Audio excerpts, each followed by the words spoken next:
নমস্কার বন্ধুরা, আমার চ্যানেলে সবাইকে স্বাগত। আজকে আমি করছি ভোলা মাছের ঝাল।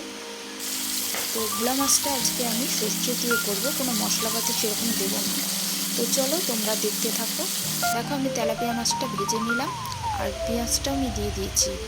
পেঁয়াজটা ভাজা হয়ে যাওয়ার পর আমি এর মধ্যে দিয়ে দেবো আলু।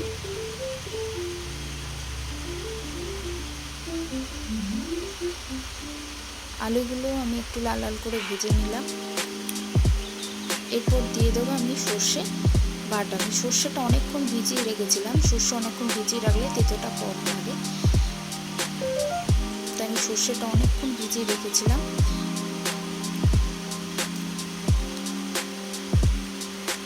এরপর দিয়ে দেবো একটুখানি হলুদ আর একটুখানি কাশ্মীরি লঙ্কা। তো দেখো, আমি হলুদ দিয়ে নিলাম। ভালো করে মশলাটা আমি কষাচ্ছি। দিলাম একটু কাশ্মীরি লঙ্কা।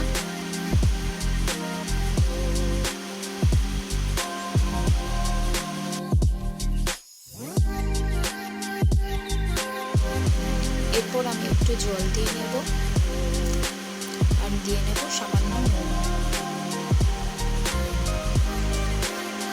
তো দেখো, আমার মাছের ঝোল ফুটে গেছে।